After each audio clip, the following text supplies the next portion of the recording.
Assalamualaikum warahmatullahi wabarakatuh. Perkenalkan, nama saya Rizky Lestari dari kelas PPS 3G. Di sini saya akan menjelaskan tentang hasil resum saya, yaitu tentang salam, istisna, dan murabahah. Yang pertama adalah salam. Salam merupakan bentuk jual beli di mana barang yang akan dijual belikan itu belum ada. Maka penyerahan barang tersebut dilakukan secara tangguh, sedangkan pembayarannya dilakukan secara tunai.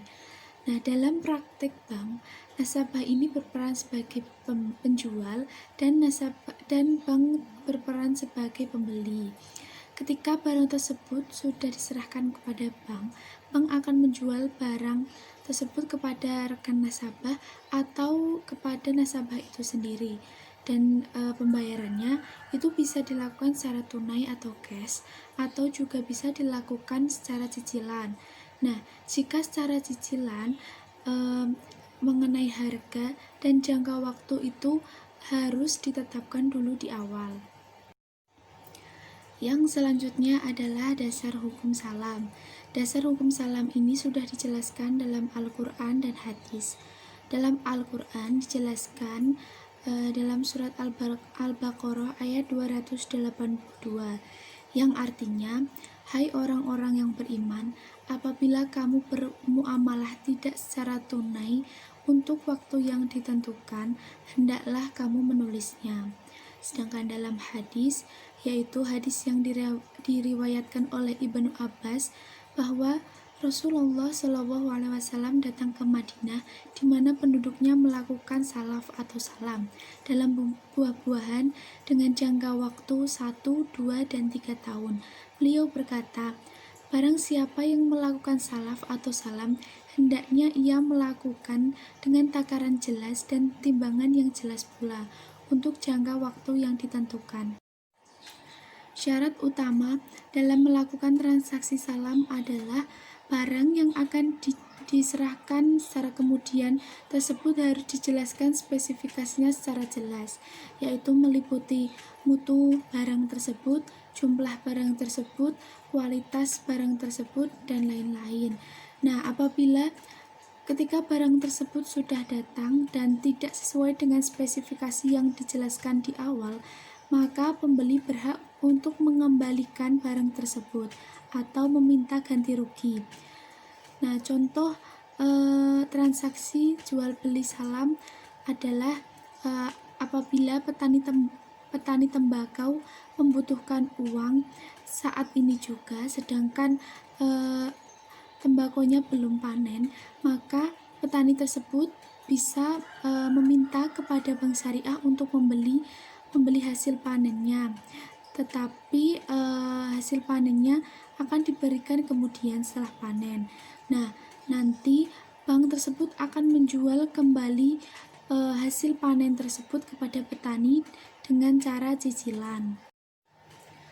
Kemudian tentunya salam juga memiliki rukun dan syarat yang harus dipenuhi. Yang pertama adalah orang yang melakukan akad harus berakal dan baligh.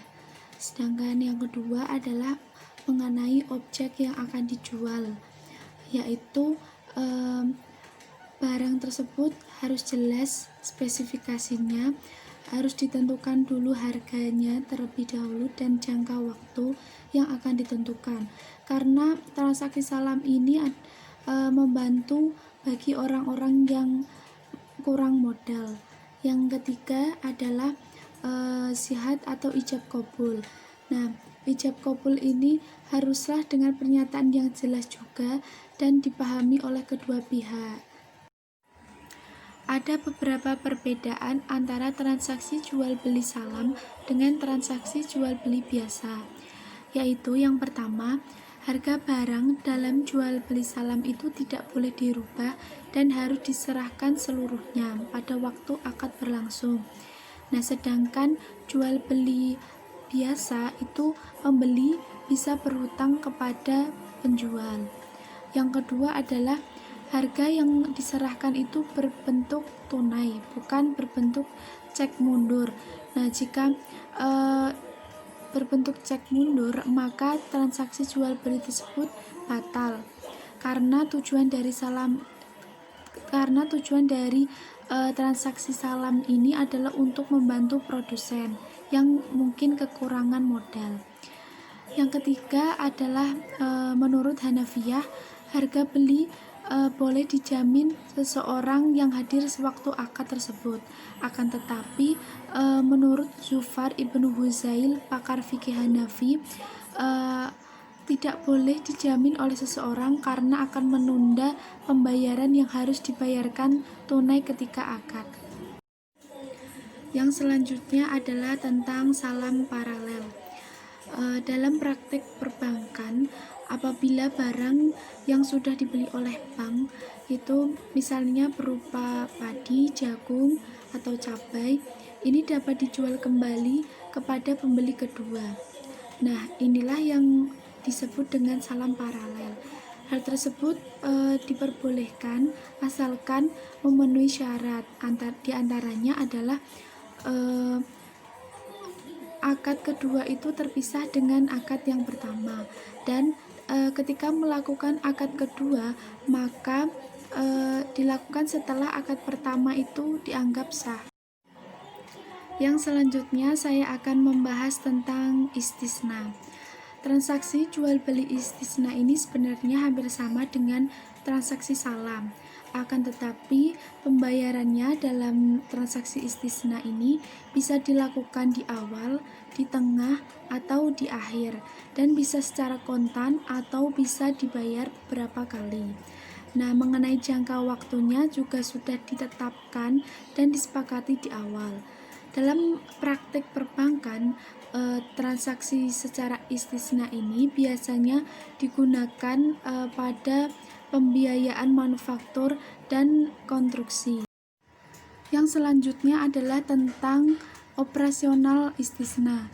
Syarat utama istisna sama dengan salam, yaitu spesifikasi barang harus ditentukan dengan jelas, dan apabila barang tersebut ketika datang tidak sesuai dengan spesifikasi, maka perusahaan berkewajiban untuk mengganti barang tersebut atau pembeli dapat menuntut untuk ganti rugi.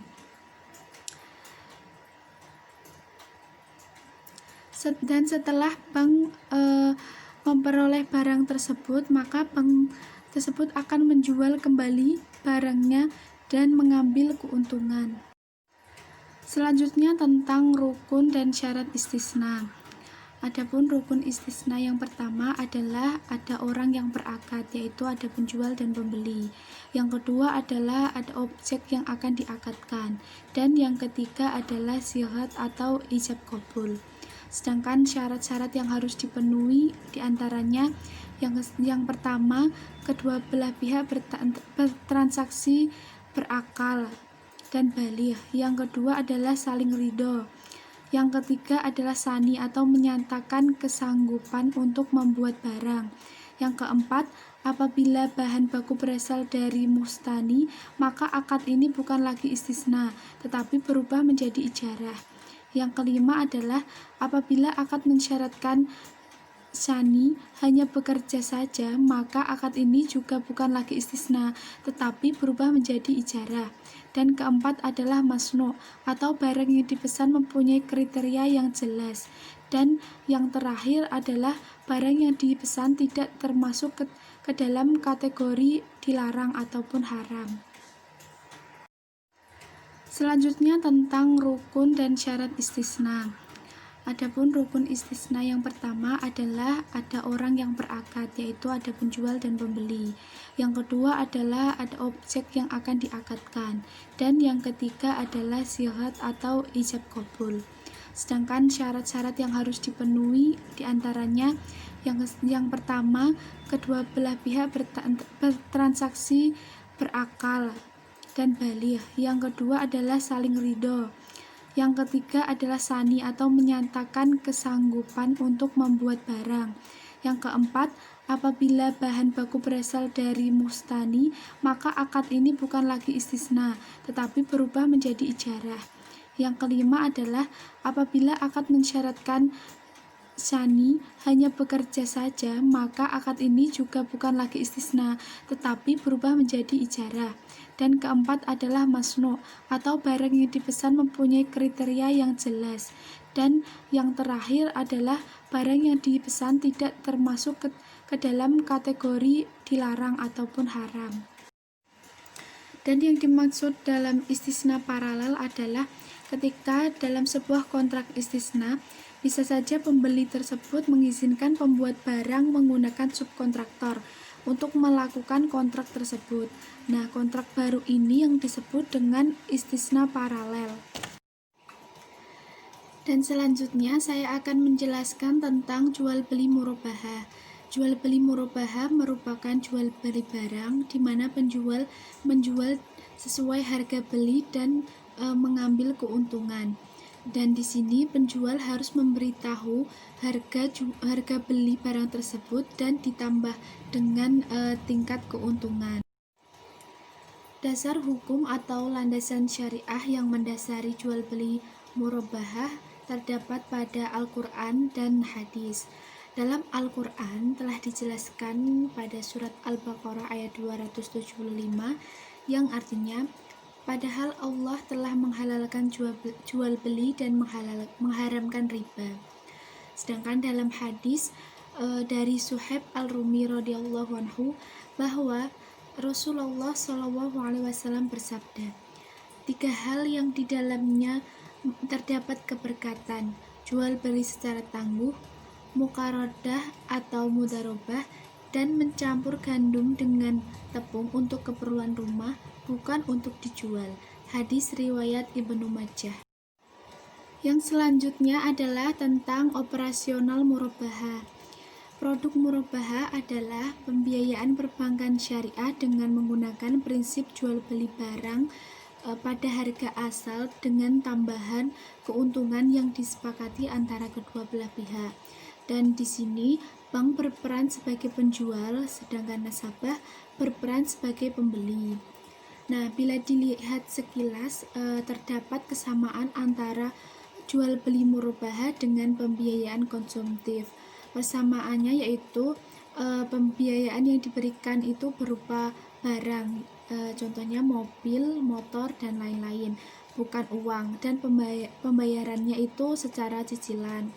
Namun, jika diperhatikan dalam sesuai dengan fatwa DSN MUI, karakteristik antara keduanya itu berbeda. Dan perbedaan yang pertama adalah harga jual pembiayaan konsumtif itu biasanya memakai tingkat bunga yang tergantung situasi pasar, sedangkan margin atau tingkat keuntungan murabahah bila sudah terjadi ijab qabul itu bersifat tetap, sehingga harga jual tidak boleh berubah-ubah.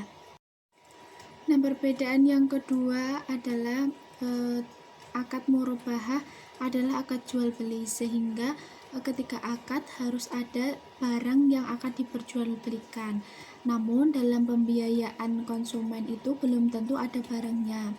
Maka nasabah diberi uang untuk dipergunakan untuk membeli barang tersebut. Perbedaan yang ketiga adalah dalam hal utang nasabah. Dalam jual beli murabahah, utang nasabah adalah sebesar harga jual. Harga jual adalah harga perolehan atau pembelian barang ditambah keuntungan yang telah disepakati di awal. Nah, apabila nasabah mengangsur utangnya, utang nasabah itu akan berkurang sebesar pembayaran angsuran yang dilakukan, jika tidak membedakan lagi unsur pokok dan unsur keuntungan. Yang selanjutnya tentunya dalam transaksi jual beli murabahah juga terdapat rukun-rukun dan syarat-syaratnya yang harus terpenuhi.